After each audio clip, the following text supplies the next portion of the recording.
It's snatched. Actually, I'm size waist 26. I've always wanted a slim belt, definitely, because I don't have that much snatched waist. Go to the gym, babes. I don't feel like it's really necessary. Terms like snatched and what waist have taken over the streets of body goals.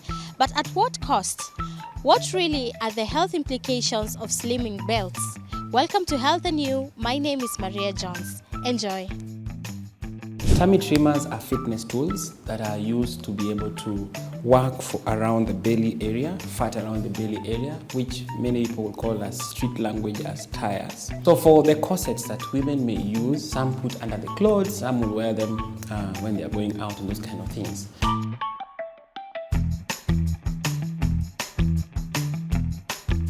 Yeah, for a slim babe like me, I mean, that's an asset. Fat around the belly area medically is called visceral fat. Visceral fat is, number one, is a health risk. Just apart from the cosmetic appearance where many people have an issue, how they look with the tummy fat, it's a health challenge. Why? Because it poses a risk of high cholesterol levels. It keeps you at risk of having things like obesity. It keeps you at risk of having insulin resistance.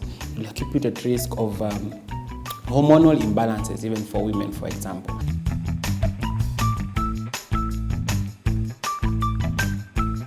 For your waist to be snatched using the shorter way, you have to wear it constantly when you're working, when you're doing your chores at home. So you just have to be in it. It helps women who have given birth. It's more helpful to them because their tummy, reducing it.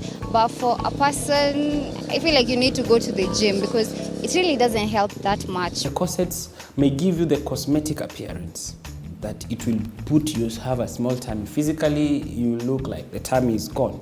But medically, it does not have much effect on lowering your tummy. You just hide it for the gram. People will see you look nice, flat tummy.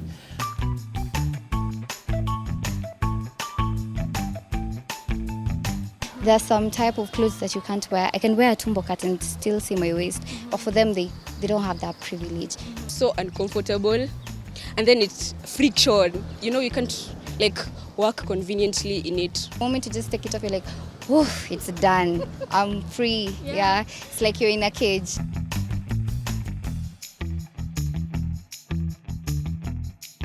You might find the slimming waist is constricting the internal organs. Sometimes it puts compression and pressure around your area. You may have issues with respiratory issues because when you have tummy fat, for example, then it occupies a little bit of the volume where the diaphragm, for example, is. So once again, you compress pressure on it, then may push your diaphragm, for example, up. Then you start having issues like respiratory distress.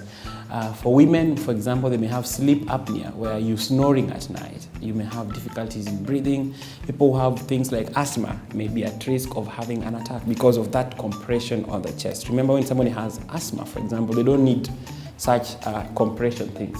There are people who have gastric problems. Maybe you have ulcers, you have gastritis, then you apply more pressure, then it makes that effect worse. So again, if you're having gastric issues, then you don't want to put that pressure on it.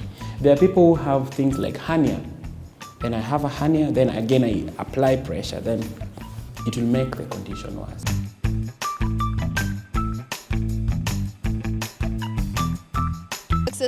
Exercise. Instead of sitting there and eating and expect your stomach to flatten. You can do press-ups, sit-ups and all that. There's some drinks, ginger and garlic. They should just love themselves the way they are because the belt is really bad for their health, first of all, because your body needs to breathe. You need to breathe. You need to feel confident that comes from inside. There are different options to be able to manage your waist medically and also cosmetically.